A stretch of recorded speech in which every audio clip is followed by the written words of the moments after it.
Di cerita ini saya mencoba mengangkat mitos desa gaib di Gunung Merapi yang sering menjadi perbincangan para pendaki. Gunung Merapi, sebuah mahakarya dari Sang Maha Pencipta yang berdiri kokoh dengan keangkuhannya. Ini kedua kalinya aku mencoba menaklukkan gunung ini, setelah sebelumnya aku gagal, karena sebuah gangguan yang membuatku tersesat di sebuah desa. Ketika mendengar rencanaku untuk mendaki Gunung Merapi sekali lagi, Rama dan Yanto memaksa untuk ikut menemaniku.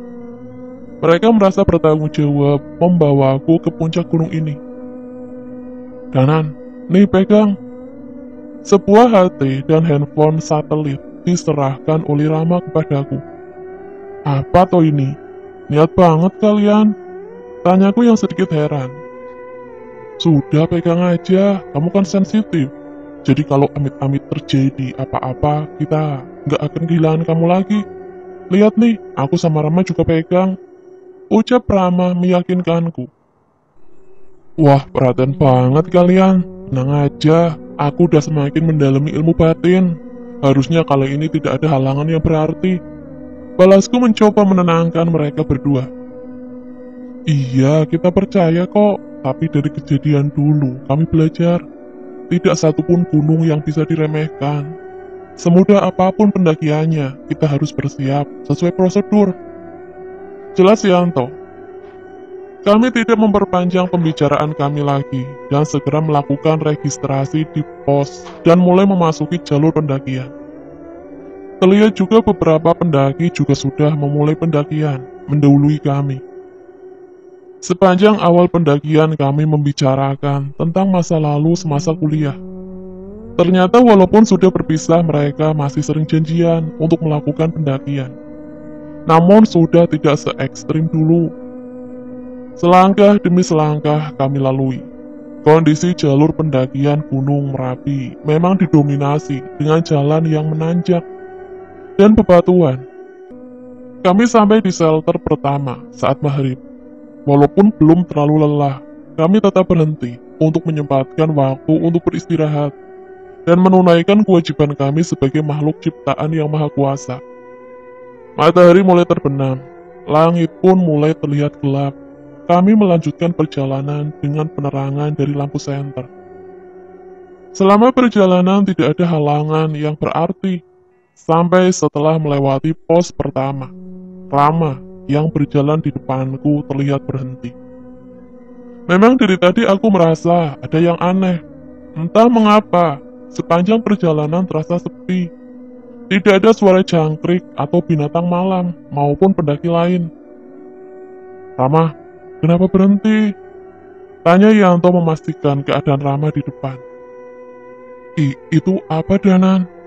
Ucap Rama dengan suara yang bergetar. Aku berlari menyusul Rama. Rupanya di hadapan Rama berdiri sesosok makhluk hitam besar membelakangi kami. Ia menoleh dan memamerkan matanya yang merah dan taring yang keluar dari mulutnya. Segera aku mengambil posisi terdepan dan mendahului Rama dan mendekat ke arah makhluk itu. Namun makhluk itu menghilang tanpa jejak seperti asap. Danan, gimana? Rama menanyakan kondisi di depan padaku. Enggak apa-apa, mungkin cuma penunggu hutan ini. Jawabku yang memang belum tahu persis tentang apa yang aku lihat. Kami melanjutkan perjalanan, namun entah mengapa, aku merasa setelah kejadian tadi, jalur yang kami lewati semakin gelap. Lebih gelap dari biasanya. Bahkan senter kami pun tidak dapat menerangi seluruh jalan. Danan, bener ini jalannya? Tanya Rama yang masih mengikutiku dari belakang. Harusnya sih bener, tahu dari tadi nggak ada jalan lain. Walaupun jalan yang kami lewati sudah sesuai rute, namun entah mengapa, kami berhenti di hadapan sebuah hutan tanpa ada jalan setapak seperti biasanya. Rama, jalan setapaknya habis di sini, berarti kita harus masuk hutan itu. Tanyaku pada Rama. Iya Danan, dulu kita emang lewat hutan sedikit. Tapi kok kayaknya beda sama yang sebelumnya ya? Jawab Rama kepadaku. Ya sudah, gantian aku di depan. Mungkin aja aku ingat Yanto menawarkan diri untuk berjalan ke depan memandu kami.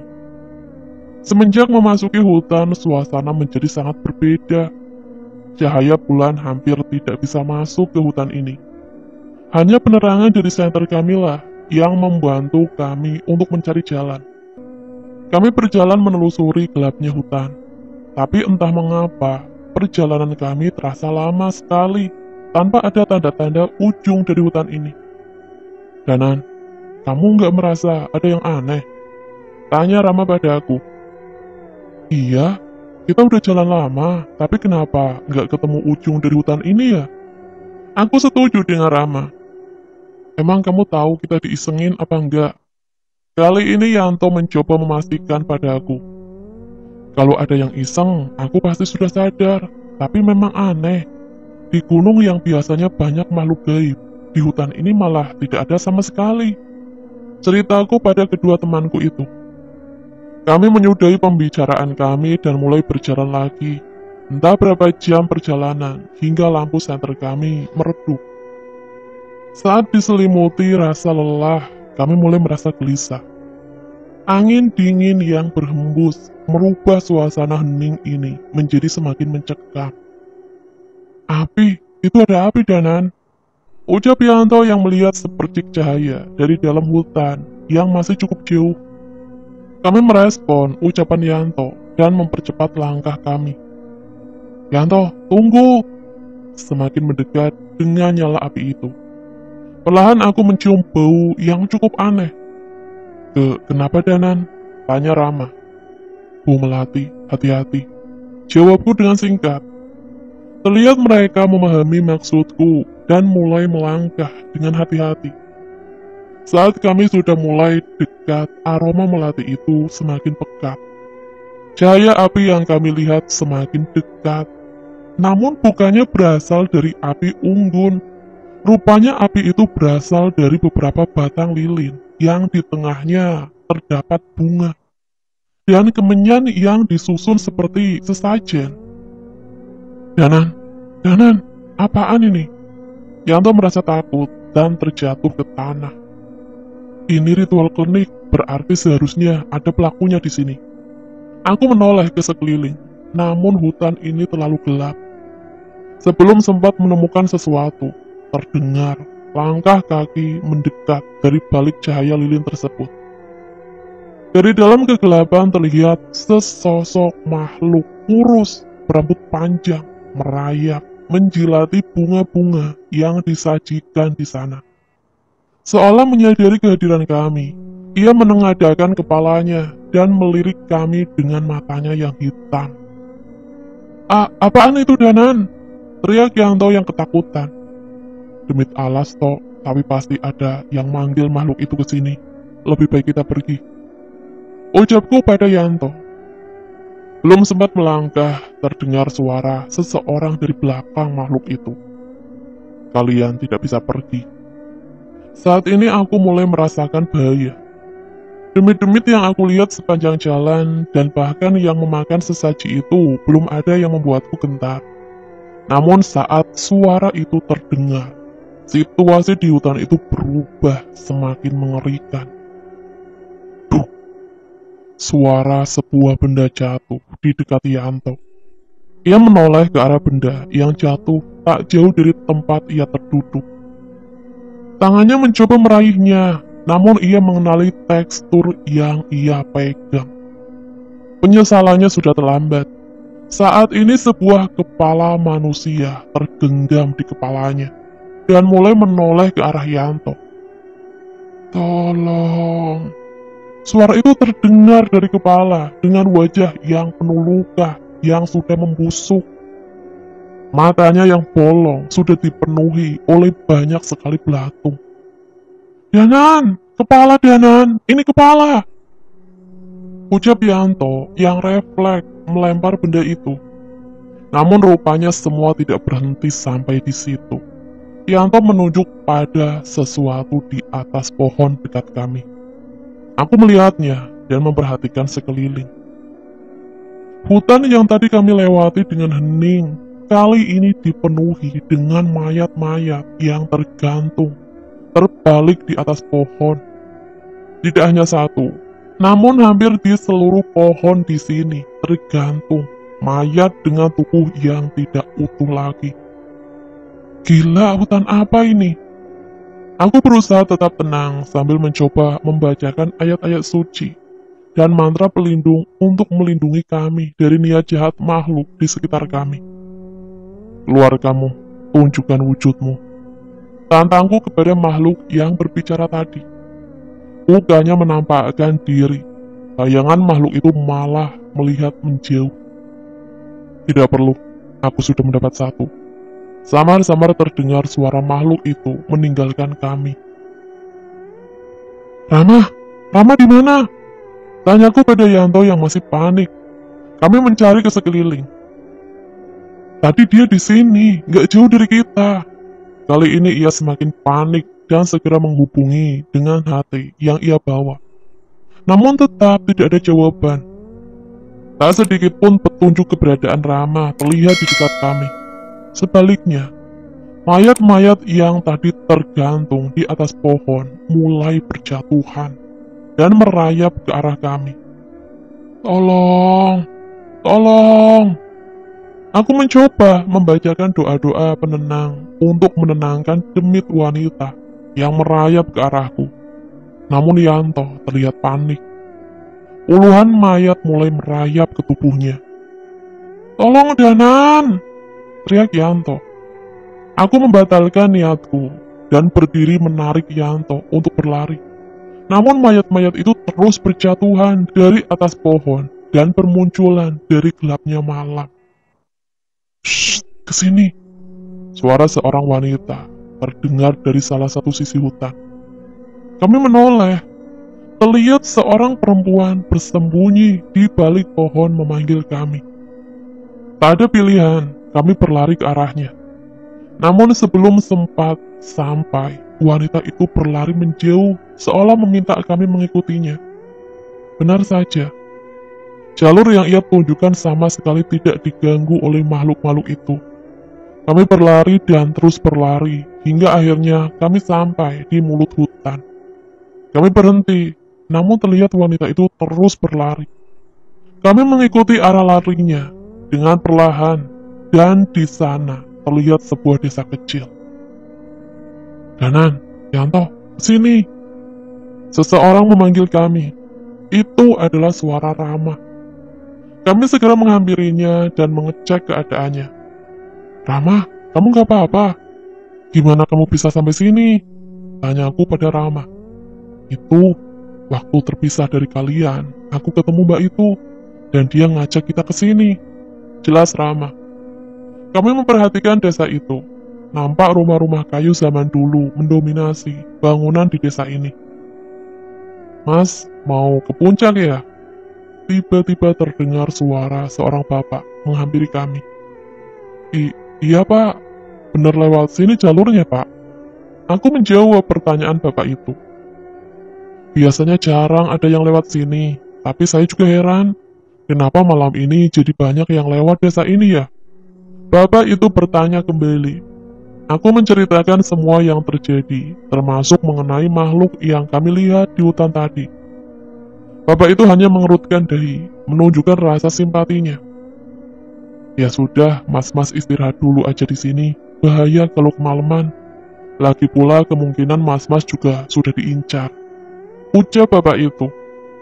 Kami duduk di salah satu selasar rumah warga dan meminum air perbekalan kami untuk menghilangkan rasa lelah. Mas, sini. Terdengar suara seorang perempuan memanggil kami.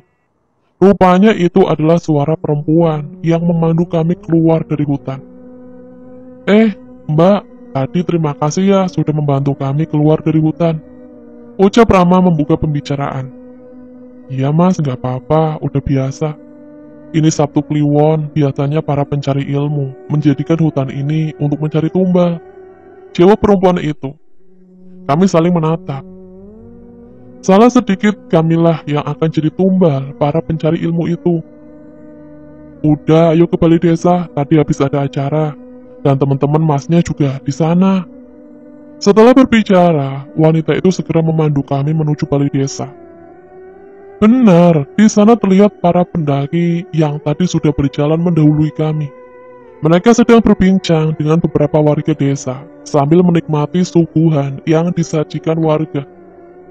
Monggo mas, istirahat dulu di sini, ucap salah seorang warga desa yang menyambut kami. Oh iya pak, terima kasih. Kami segera mengambil posisi duduk seadanya di sekitar warga itu.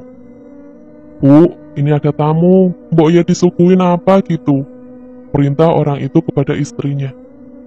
Sudah pak, nggak usah repot-repot, kita sudah bawa pembekalan kok, ucapku kepada bapak itu.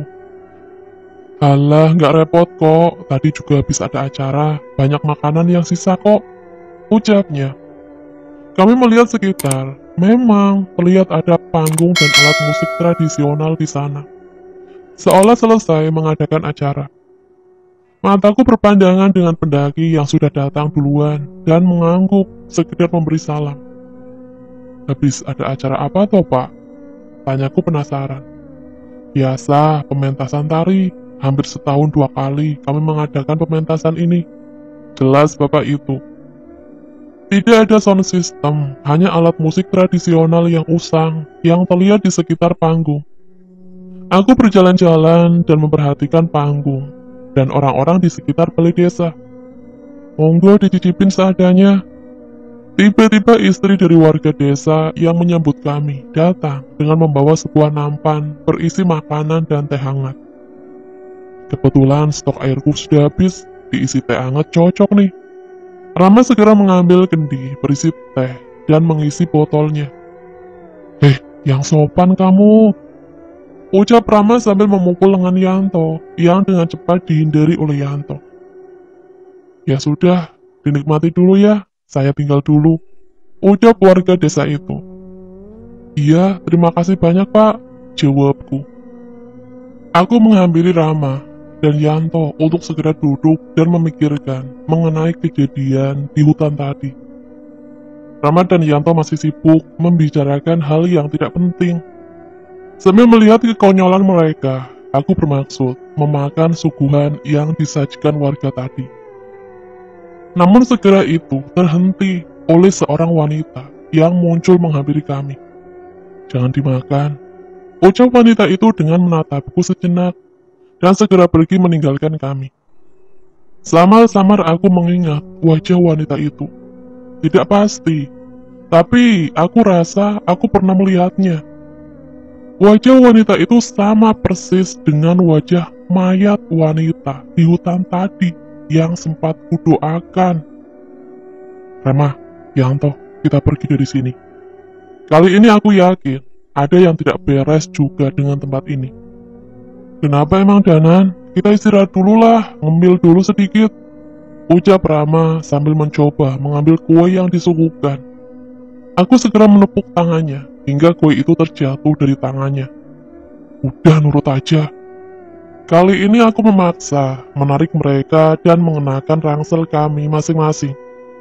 Kami berjalan dengan cepat ke arah yang berlawanan dengan hutan. Melihat kepergian kami, warga tadi segera menghampiri kami. Lah mas, mau kemana? Kok buru-buru? Tanya bapak itu. Maaf pak, kami harus segera mengejar puncak sebelum fajar, jawabku. Istirahat dulu mas, santai dulu, ngemil dulu, nanti masih ada pementasan lagi, ucap bapak itu. Pementasan apa toh pak, malam-malam begini? Tanya Rama penasaran. Biasa, menyambut warga baru, tadi sudah. Harusnya habis ini masih ada tarian lagi. Ini mbaknya sudah siap. Bapak itu menunjuk ke arah perempuan yang menuntun kami ke desa. Namun kali ini sudah berdandan cantik dengan pakaian penarinya. Tanpa banyak bicara aku menarik Rama dan Yanto, memaksa mereka untuk pergi. Ngapunten ya pak, teman kami sudah kebelet, teriak Rama yang mengikutiku dengan terpaksa. Sepanjang perjalanan aku membacakan doa-doa dan ayat suci. Kami berjalan sambil sering mengabsen 1-3 agar tidak ada lagi yang tertinggal atau malah bertambah. Setelah lama berjalan kami akhirnya sampai di jalur yang dikenal. Terlihat juga beberapa pendaki lain di depan kami. Danan, udah aman nih, jelasin ke kita kenapa tadi buru-buru. Tanya Yanto yang masih penasaran. Tadi itu hampir aja, itu desa gaib.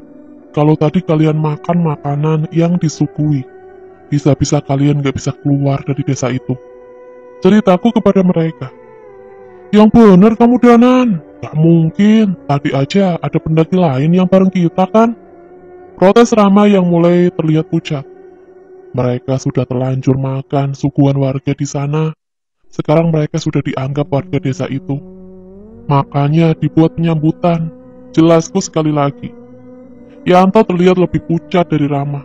Tubuhnya terlihat gemetar sambil mencoba mengeluarkan botol air yang sudah diisi teh hangat dari desa itu. Saat botol itu dibuka, tercium bau amis yang sangat menyengat. Seperti bau darah hewan yang sudah membusuk. Dan tidak hanya itu, satu persatu belatung mulai keluar dari cairan amis di botol milik Yanto.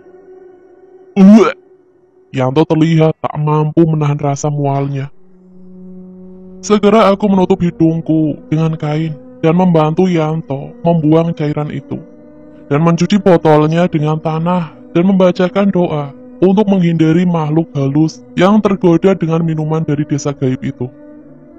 Danan, berarti pendaki tadi nggak bisa diselamatin? Tanya Rama pada aku. Aku hanya menggeleng, namun Rama masih tidak terima. Bukannya kamu punya ilmu batin, kalau kita paksa mereka melepaskan pendaki itu gimana? Tanya Rama. Percuma, mereka itu penduduk asli sini, kitalah yang pendatang. Sekarang pendaki itu sudah menjadi warga desa gaib itu, dan hidup bersama mereka.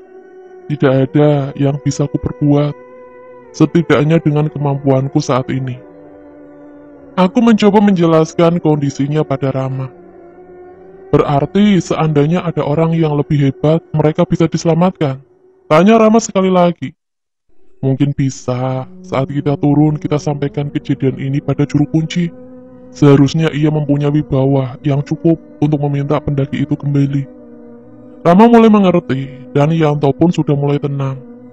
Kami melanjutkan untuk berjalan kembali, dan memutuskan membuka tenda di pos pasar Bubra bersama pendaki lainnya. Danan, katanya pasar Bubra juga angker. Katanya ada pasar gaib gitu ya? Tanya Rama yang mulai jadi penakut karena kejadian tadi. Iya, tapi hari ini bukan pasarannya. Tenang aja. Jawabku menenangkan mereka. Kami beristirahat dan menghabiskan sisa malam untuk tidur di tenda dan memasang alarm menjelang subuh untuk segera menjemput puncak Merapi yang gagal kugapai beberapa tahun lalu. Pagi mulai datang. Sebelum alarm berbunyi, suara para pendaki lain sudah lebih dulu membangunkanku. Terlihat Rama dan Yanto juga berusaha keras menahan rasa kantuknya. Kami bersiap untuk memulai pendakian di medan yang berbatu. Kami bersiap mendaki Gunung Anyar untuk mencapai puncak Merapi. Aroma belerang mulai tercium dengan udara dingin yang selalu berasap. Hingga akhirnya kami sampai di puncak, di mana terdapat tempat datar yang cukup luas, tepat di bawah puncak Garuda. Tepat saat matahari terbit, sebuah pemandangan yang luar biasa terlukis di hadapanku. Kemegahan gunung-gunung terindah di Jawa Tengah terlihat dari sini. Indahnya Gunung Sindoro, Sumbing, Pegunungan Dieng, dan Gunung Slamet terlihat di horizon barat. Megahnya Gunung Merbabu yang dapat dilihat di sebelah utara, dan Gunung Lawu di sebelah timur yang terlihat berdiri kokoh. Sungguh sebuah keagungan ciptaan yang maha kuasa yang tidak henti-hentinya kukagumi. Seolah seluruh medan berat dan perjalanan yang mencekam tidak lagi berarti setelah melihat semua ini. Danan, sini, aku fotoin, teriak Rama padaku. Aku menghampiri mereka dan berpose tepat di bawah puncak Garuda, sebuah batu yang dulunya berbentuk seperti burung Garuda, yang hancur pasca erupsi tahun 2010 lalu. Kami beberapa kali berfoto sambil mengibarkan bendera merah putih. Sebuah kebanggaan atas keindahan alam yang dimiliki oleh bumi pertiwi ini. Ram, nanti fotonya cetakin yang banyak ya, pintaku pada Rama. Buat apaan? Sejak kapan kamu jadi narsis begitu? Tanya Rama yang penasaran. Mau aku kirim ke kenalanku di desa Windu Alit. Mereka yang menolong aku waktu dulu gagal ke sini. Jelasku pada Rama. Rama mengerti dan mengangguk tanpa bertanya lagi. Setelah puas beraktivitas di puncak, kami segera turun mengikuti alur pendaki lainnya. Dengan jalur yang tenang, hampir tidak ada halangan untuk melewati jalur untuk turun. Sesuai rencana kami mampir di pos registrasi dan menceritakan kejadian kami di desa gaib. Rupanya kejadian ini pernah terjadi beberapa kali. Beberapa fotokopi KTP ditujukan kepada kami untuk mengidentifikasi pendaki yang kami ceritakan. Kami menunjukkan yang kami ingat, dan apabila 1 kali 24 jam pendaki itu tidak kembali, mereka akan meminta tolong juru kunci untuk mencarinya. Baru saja mendapat sinyal, suara handphoneku berbunyi. Woi, Danan, di mana toh kamu? Susah banget ditelepon. Itu adalah Cahyo, rekan kerjaku di pabrik gula milik Pak Lekku. Di Merapi nggak ada sinyal, maaf ya, jawabku pada Cahyo. Merapi? Nyari ilmu apa lagi kamu? Tanyanya dengan heran. Alah, ini loh, bareng teman-teman kuliahku. Ya sudah, kalau sudah beres, cepetan pulang, cepet balik. Ini di pabrik gula ada masalah lagi. Aku sama Pak Le butuh bantuan. Jelas Cahyo. Aku mengiyakan perkataan Cahyo. Jika Cahyo sudah meminta tolong, berarti ia benar-benar kesulitan. Rama dan Yanto terlihat berkeliling mencari sarapan. Setelahnya kami berpisah dan kembali ke aktivitas kami masing-masing. Aku cukup senang, sedikitnya walaupun cukup sibuk. Mereka rela menyempatkan waktu untuk memanduku ke indahnya puncak Gunung Merapi yang tidak pernah mungkin kulupakan.